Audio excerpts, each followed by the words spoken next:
19h sur EZAE Télévision. Bonsoir, bienvenue tout de suite. Les titres du journal. Comme annoncé, la rencontre entre le chef de l'État Patrice Talon et son prédécesseur Boni Yayi a eu lieu ce mercredi matin au palais de la Marina. Cette rencontre très attendue pour le dégel de la crise politique peut être qualifiée d'historique. À suivre dans ce 19h les impressions de quelques citoyens béninois sur cette actualité. Le Conseil des ministres de ce mercredi 22 septembre 2021 a adopté, entre autres décrets, les décrets portant création, composition et fonctionnement du comité de consultation portuaire et du comité de pilotage de la réforme et nomination des membres du conseil d'administration de l'Agence nationale de la sécurité des systèmes d'information. L'équipe nationale féminine de football des moins de 20 ans du Bénin a livré un match test contre les écureuils seniors dames ce mardi au stade Charles de Gaulle de Porto-Novo. Une rencontre perdue 0 but contre 1.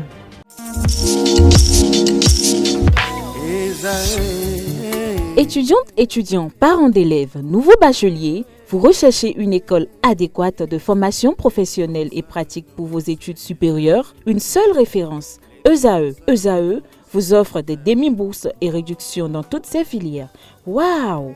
Payez 300 000 au lieu de 550 000 en licence 1, 2 et 3 en journalisme, réalisation, sciences de gestion, administration des affaires, sciences économiques et sciences juridiques. En master 1 et 2, 670 000 en journalisme et 550 000 en sciences de gestion et administration des affaires au lieu de 1 070 000. Écoutez, pour les 100 premières inscriptions en administration générale et administration des finances, payez 450 000 au lieu de 550 000 pour la licence 1, 2 et 3. En master 1 et 2, payez 870 000 au lieu de 1 070 000. Alors, rendez-vous vite à EZAE pour la rentrée académique 2021-2022. Les deuxième et troisième années démarrent le 20 septembre 2021 et la première année le 11 octobre 2021. Informations et renseignements, EZAE Cotonou, 3e rue à droite en quittant le carrefour Jador pour la BIBE Jéricho. Téléphone 96 80 55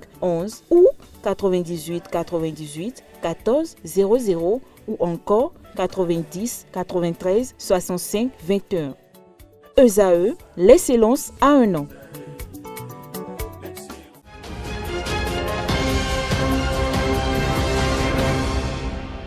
À nouveau, bonsoir. Comme annoncé, la rencontre entre le chef de l'État Patrice Talon et son prédécesseur Thomas Boni Yayi a eu lieu ce mercredi matin au palais de la Marina. Cette rencontre très attendue pour le dégel de la crise politique peut être qualifiée d'historique, mais elle portera tout son espoir si elle peut amorcer une nouvelle gouvernance du pays, une gouvernance orientée vers l'épanouissement du peuple et non vers des deals entre acteurs politiques. La rencontre entre Boni Yayi et le président Patrice Talon est sans doute le début d'un long processus de réconciliation nationale. Cette rencontre d'échange n'est qu'un premier pas dans un processus qui aboutira sans doute à des échanges plus larges permettant in fine à certaines personnalités politiques qui n'ont rien à faire en prison ou en exil de venir sur la scène politique de leur pays. Restons toujours dans le cadre de la rencontre entre Boni Yayi et le président Patrice Talon. À l'issue de cette rencontre tant attendue, une équipe de la rédaction de EZAE TV est descendue dans les rues de Cotonou afin de recueillir les impressions de quelques citoyens sur cette actualité. Ils s'expriment au micro de Nasrine Fatoumbi, de Atifa Olafa et de Chefté Ringue. La union d'aujourd'hui, vraiment, on ne peut pas en parler. Et vivi quoi, et vivi bo tiacho. Mais de wa nous bonu mais de yo ni le yodo ni yenado. Mais quand Jésus-Christ wa notre vie, on a crucifié Jésus sur la croix, non? Et pourtant il a dit quoi? Il ne sait pas ce qu'ils font. Pardonnez-les. Moi, en tant que citoyen béninois, ce que moi je vois de là, c'est les gens qui se connaissent depuis des années. C'est Yahi, c'est Talon qui a amené Yahi au pouvoir. Et c'est Yahi même qui a amené Talon aussi au pouvoir. Ils se connaissent, ils se connaissent. Mais c'est une bonne chose pour la paix de ce pays. Talon Yahi, mais oui, les gens ont un rôle. Quand on est Yahi boni au Dougan, Talon me voit. Talon le Dougan, Yahi boni me voit. On me oui, nous n'avons pas de big nous tous aussi nous connaissons. Bon, nous connaissons jamais des abios et têtes nous bobo et donc rien va. Bon, we faut set of bio, yémen. On dénien c'est beau de Togaho, boni Yahi wa content de bébé na plus beau de toi aussi nous connaissons une des beaux fivirunien. Nous donc point abio et point et malheur de boy ingénieux et déo. Ni do ko joko nous et des bonus. Des na bloc moteur nous quand c'est une rencontre que j'ai appréciée. D'abord, la population attendait cette rencontre très longtemps, vu la situation béninoise aujourd'hui, la situation politique, financière et tout autre. Je pense que le contenu de cette rencontre, si ça pouvait vraiment amener les deux présidents à respecter ce qu'ils ont dit, il y aura un peu la paix, la confiance de la population face au président. Bravo, bravo. Que tu as à faire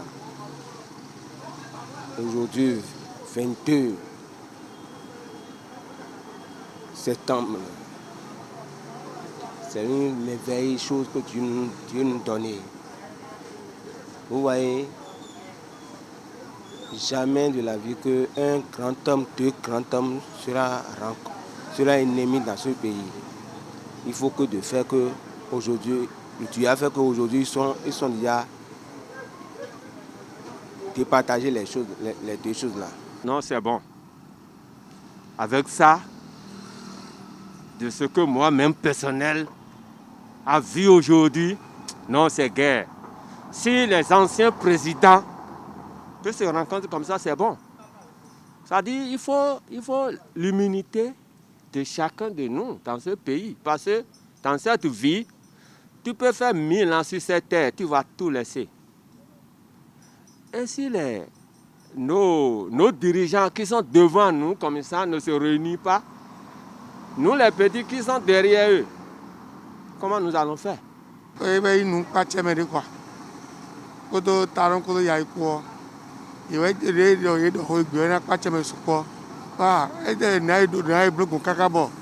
déjà pour le quoi. Nous quoi.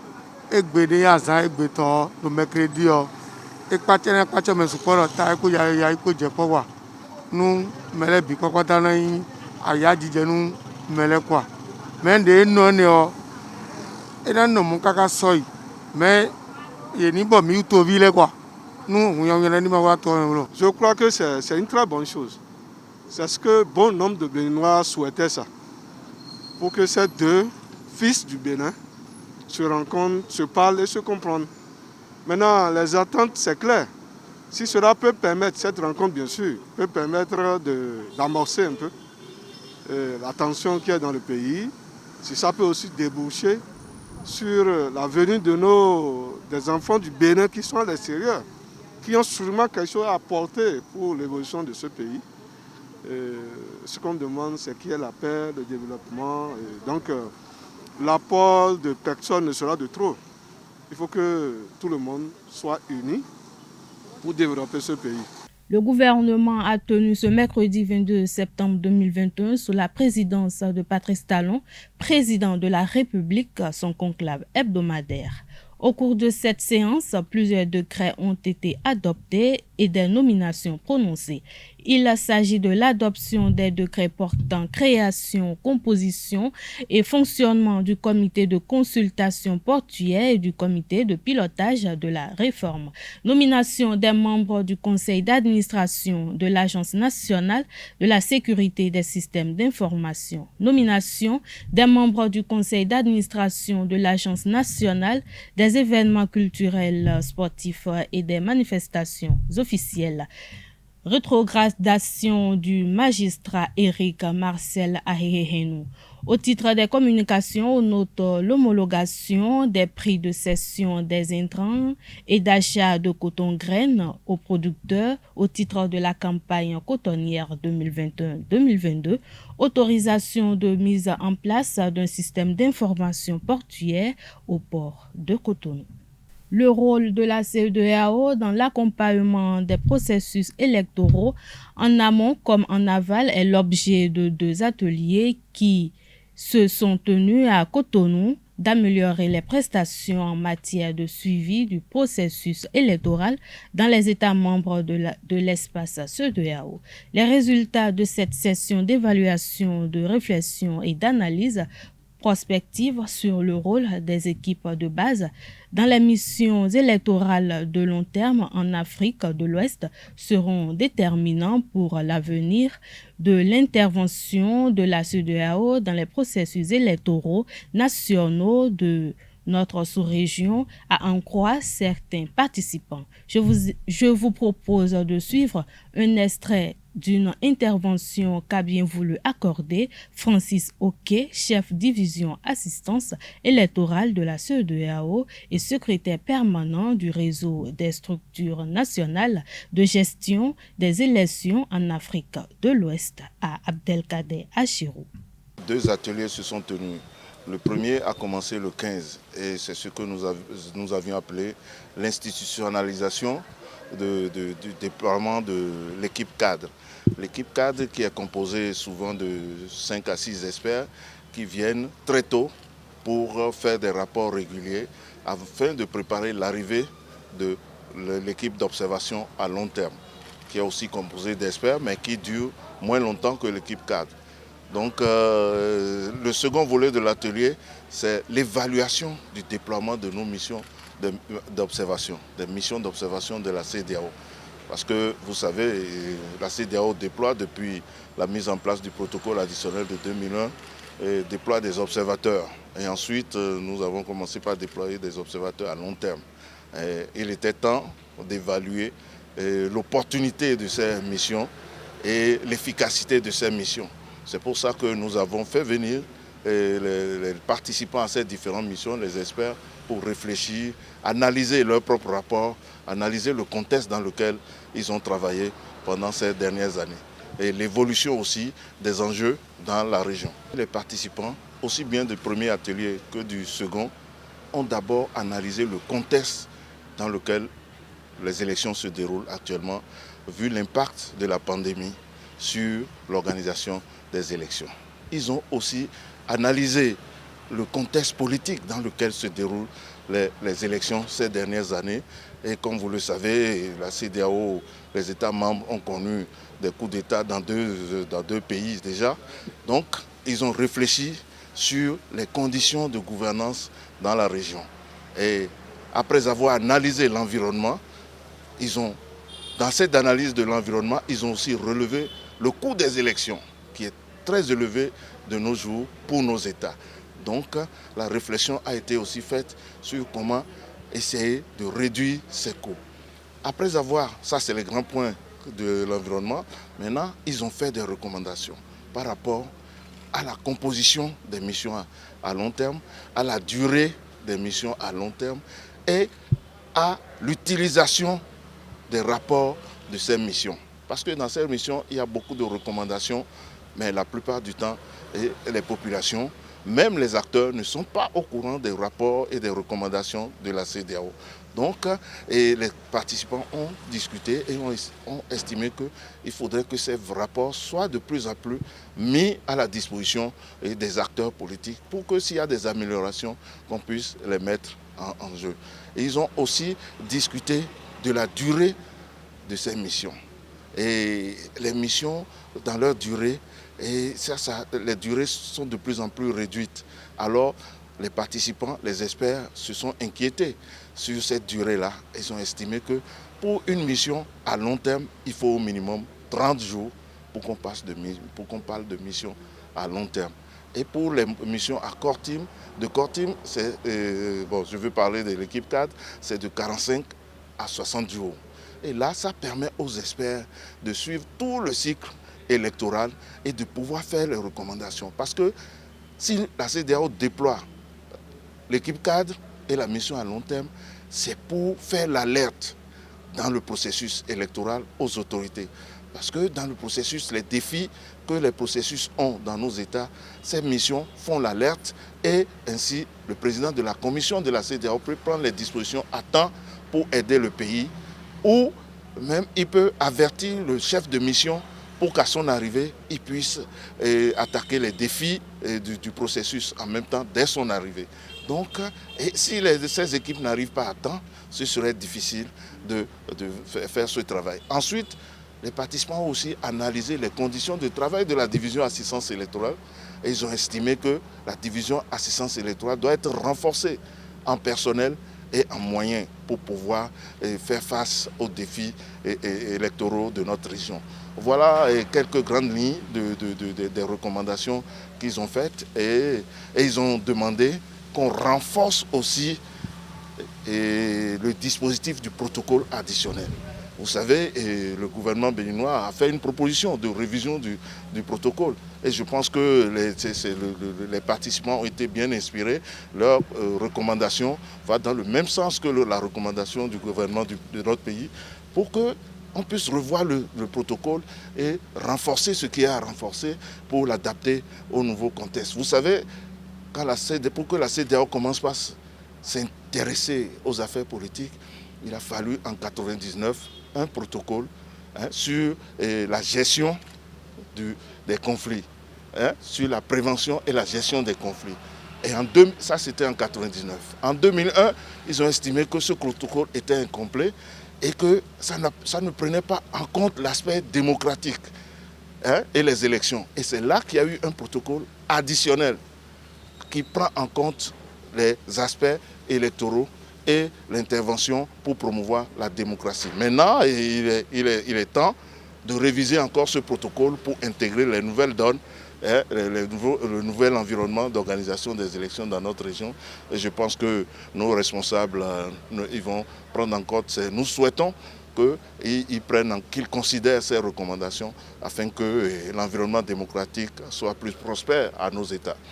Le projet de réforme structurelle du secteur de la décentralisation est exposé au maire ce mardi 21 septembre 2021 au Palais des Congrès. Il s'agit d'un projet de réforme contenant des évolutions significatives au niveau communal. Les premières informations indiquant que les fonctions politiques seront séparées des fonctions administratives. Plus de secrétaires généraux dans les mairies. Il sera désormais question de secrétaires exécutifs qui seront nommés par le maire dans un fichier national pour un mandat de 6 ans. Des réformes qu'approuve intégralement Clément Yonlonfou, ancien maire de la commune de Dangbo. Suivons ensemble ses impressions au micro d'Abdelkader Achirou. J'ai toujours dit qu'il y a des incongruités dans les lois qui étaient en vigueur.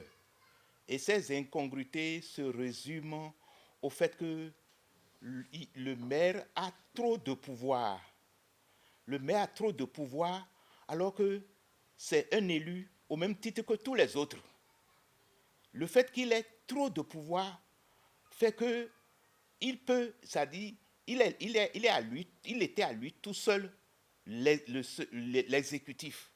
Et à ce titre, c'est vrai, le conseil communal est au-dessus du maire, mais le conseil communal, après avoir délibéré, n'avait plus rien à voir dans l'exécution de ce qui a été décidé.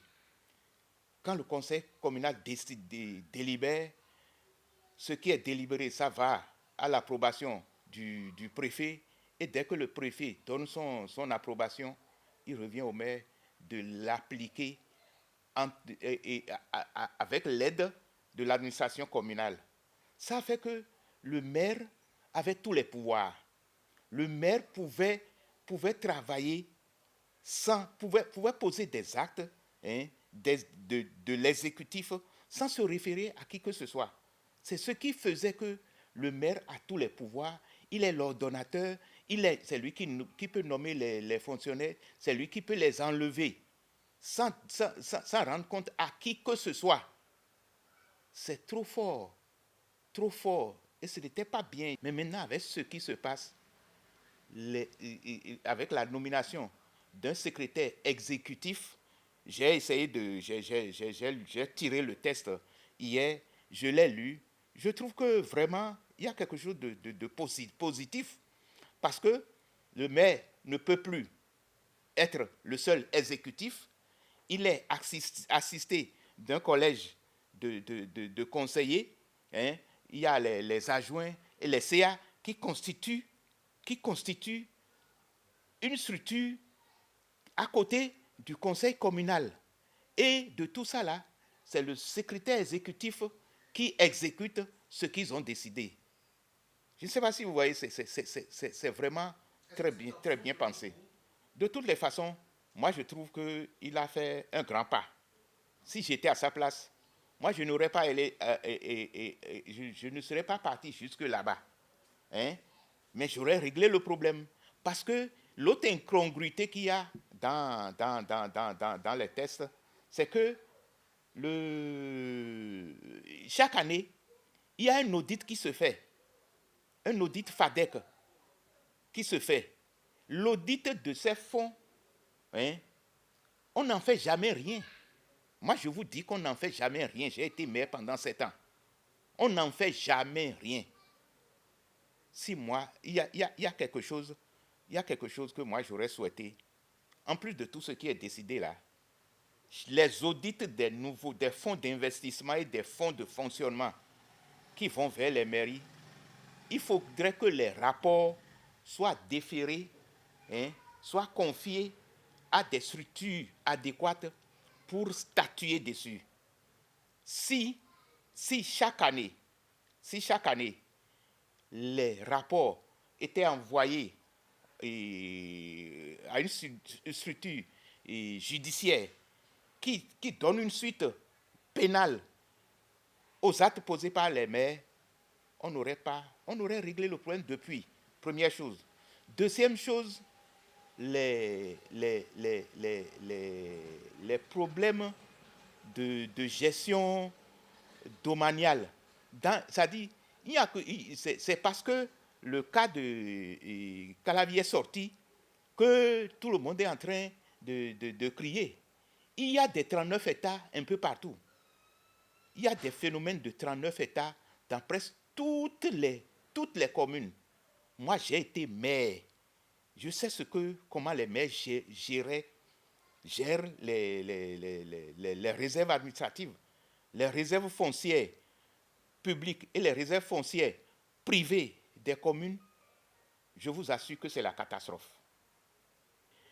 Il faudrait qu'il y ait un audit annuel sur le patrimoine foncier, à l'image de l'audit des fonds gérés, des fonds reçus ou bien générés par les communes. Il faudrait qu'il y ait également un audit foncier chaque année et les rapports doivent être systématiquement confiés à des structures qui vont statuer. Hein? Parce que même avec ce qui est dit actuellement, si les SE, c'est vrai, il y a beaucoup, ils ont mis des garde-fous, mais quand, c'est-à-dire tout ce que un secrétaire exécutif peut avoir comme ennui, c'est qu'on va l'enlever. Je n'ai pas vu qu'on a décidé de donner une suite judiciaire aux actes posés dans les... Le journaliste écrivain Erika Azané a présenté le 17 septembre 2021 dernier son ouvrage Engagement artistique et identité, une œuvre qui retrace le parcours de 3 icônes de la béninois. L'engagement et le combat de Sylvestre Amoussou sont décrits par l'auteur au micro de Carles Kitome. Donc, Sylvestre Amoussou, ce qui le caractérise déjà, c'est qu'il est porté sur des sujets politiques dans son cinéma. Dans son premier long métrage qui est Africa Paradis, il a eu l'audace de tourner l'immigration dans l'autre sens. C'est-à-dire que les Européens se déchaînaient sur les frontières africaines. Ils voulaient entrer en Afrique parce que ce n'est qu'en Afrique qu'il y avait bon vivre. Et dans le film, il a donné un traitement humain aux gens qui voulaient venir et il n'y avait pas de boulot pour eux parce que la demande était forte. Et celui-là, dans son traitement, on ne les a pas rapatriés comme des animaux. On les a mis dans des résidences de transit très humains. On les a mis dans de bonnes conditions et on leur a dit, partez chez vous, nous n'avons plus de place pour vous. Et vous savez, dans le sens inverse, ce qui se passe, ce n'est pas du tout le cas. On traite les Africains qui émigrent de pestiférés, alors que ceux-là contribuent à l'économie, ils payent des impôts, ils payent des choses, ils font pendant qu'ils sont là, et donc ils contribuent à quelque chose quand ils sont en France, quand ils sont en Belgique, quand ils sont en Allemagne, etc.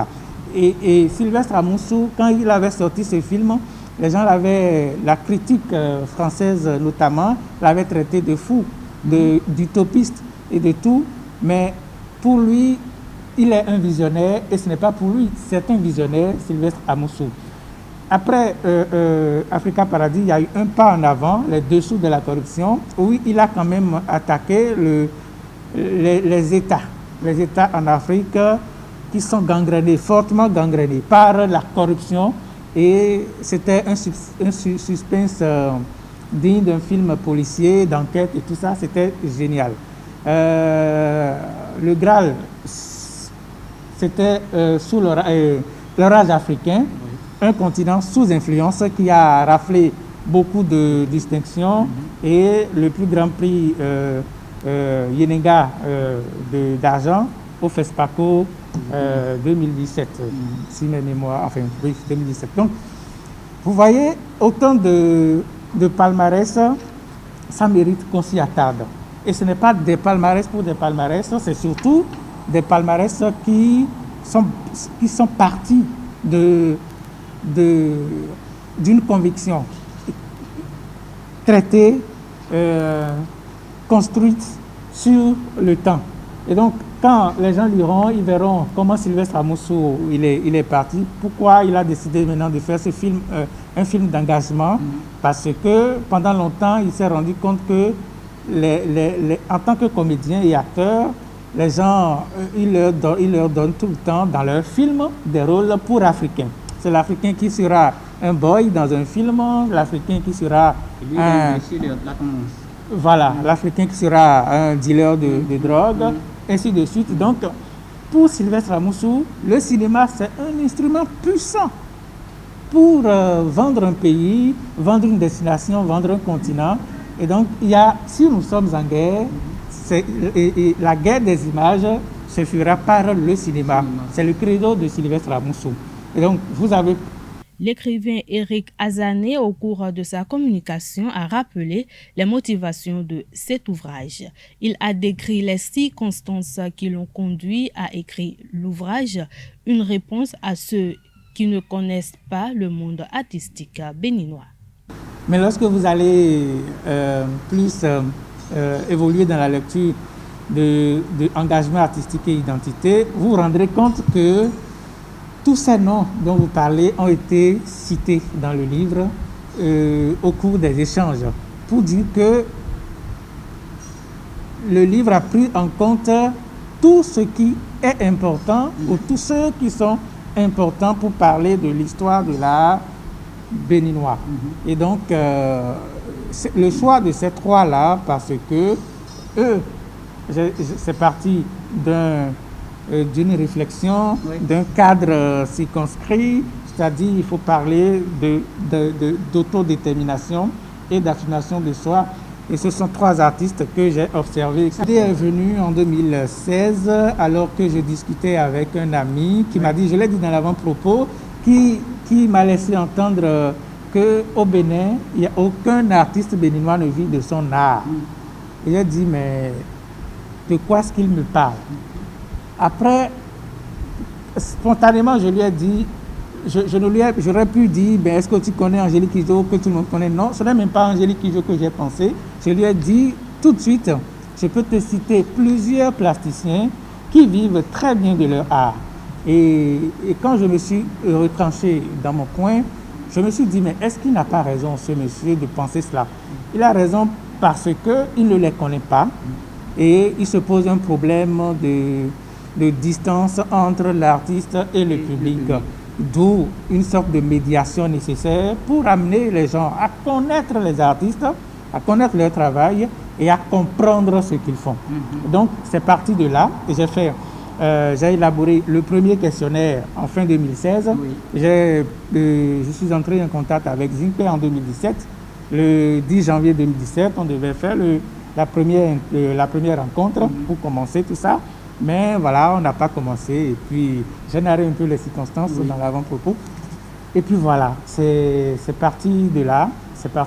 Mais au début, ils étaient 6 que j'ai ciblés. Après, je suis arrivé à 5 et je me suis dit enfin qu'avec 3 artistes, ce sera plus simple au lecteur de lire le résultat final parce que là déjà vous avez 226 pages, alors qu'avec 6 artistes, ça va être compliqué. Les gens auront peur de lire et ça va. Alors que c'est plus simple de commencer comme ça. Carles Kitome propose ici l'impact de Sylvestre Amoussou, Dominique Zingpe et Ousmane Aledji sur les plus jeunes artistes selon Eric Azané. Autant qu'ils sont, c'est des personnes qui portent beaucoup d'autres. Je prends Zingpe, il a ses ateliers chez lui. C'est beaucoup de jeunes qui travaillent avec Zingpe. Et en dehors et quand tu travailles avec un artiste, tu regardes ses techniques, tu ajoutes les tiennes et après, si tu veux être toi-même, libre à toi. Et en dehors de ceux qui directement travaillent avec Zingpe, nous sommes dans le milieu artistique, c'est un milieu d'influence. Et ça a toujours été comme ça partout. Quand vous faites bien, vous avez des élèves sans même les connaître. Vous avez des élèves. Et c'est une question d'école, de mouvement et tout ça. Bien sûr qu'il y a beaucoup d'artistes plasticiens qui sont déjà influencés par Zingpe et cela se voit à travers leur création. Quand je viens à Sylvestre Amoussou, à chaque fois que Sylvestre Amoussou veut faire un film, il vient au Bénin et même quand la partie post-production se fait en France, c'est ici souvent qu'il tourne ses films. Il amène des acteurs de la France, du Sénégal, d'un peu partout, et ça se fait ici. Il se fait assister souvent par 2 réalisateurs qui sont souvent béninois et les comédiens qui sont avec. Donc, c'est tellement de choses mises en place pour régler le problème que vous passez la main après. Oui, et Ousmane Aledji, on n'en parle plus. Moi, j'ai longtemps travaillé avec lui, par exemple. Il y a beaucoup d'autres qui peuvent tout le temps aller vers lui pour un conseil, pour un appui, pour ci ou pour ça. Et donc, c'est des gens quand même qui influencent une jeunesse qui déborde d'énergie et qui a soif aussi d'apprendre.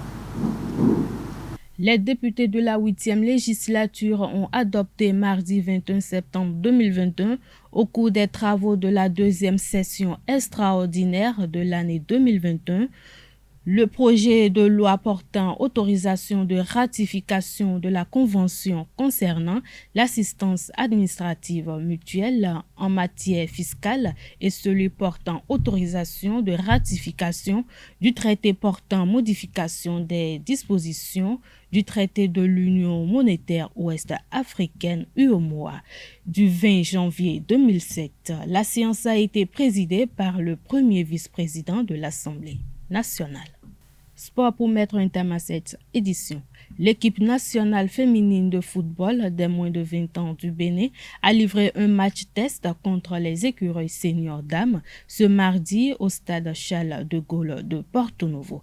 Une rencontre perdue 0 but contre 1, mais elle a permis au staff technique de Ouzérou Abdoulaye d'évaluer le travail abattu à 4 jours de la réception des Lions de l'Atlas pour le compte du second tour aller des éliminatoires du Mondial Junior Costa Rica 2022. Suivez les impressions du sélectionneur. Là, il faut retenir déjà qu'on sort de ce match sans blessure, parce que le but principal c'était ça. On a déjà 3 joueuses qui ne sont pas entraînées depuis quelques jours, mais on espère les récupérer demain. Maintenant, dans l'ensemble, les filles sont bien comportées. Le score 1-0, un but encaissé à 7 minutes de la fin. Sur un problème de communication, je pense qu'on a donné le but à l'adversaire. Donc je dirais que c'est plutôt de bon augure. Je pense qu'il y a 2 joueuses d'espoir, des joueuses de l'élite, et Milad qui vient de Paris, Sarcelles. Donc voilà, en gros, je pense que c'est les joueuses qui ont rejoint, les joueuses majeures qui ont rejoint le club. Que si le match n'est pas à huis clos, qu'ils viennent nous soutenir. Et même s'ils sont à la maison, je pense que même derrière leur poste radio, ils peuvent toujours soutenir. Chantal Aï, présidente de la commission du football féminin au sein du comité exécutif de la Fédération béninoise de football FBF, a boosté le moral des filles à la fin du match. Suivez plutôt. Je voudrais ici juste, à la suite de M. Faki, donc le secrétaire général de la Fédération, vous dire combien vous êtes suivis et combien nous sommes fiers de vous. Vous aurez tout notre soutien avant, mais surtout après. J'en prends l'entier engagement ici. Et sachez que tout le peuple béninois à travers nous, c'est pas pour rien que je me suis déplacée avec des camarades à moi. Nous vous avons à l'œil, nous vous encourageons, nous allons vous pousser de toutes nos forces, nous allons vous pousser de toutes nos prières, parce que ce que vous me donnez à voir, ce que moi j'ai vu depuis quelques temps maintenant que je vous suis, vous êtes en jambes les filles et ce n'est pas peu dire. Nous vous encourageons et voilà. Et voilà, c'est sur cette note sportive que nous allons mettre un terme à cette édition. Merci de votre aimable attention. Passez une excellente soirée. Bonsoir.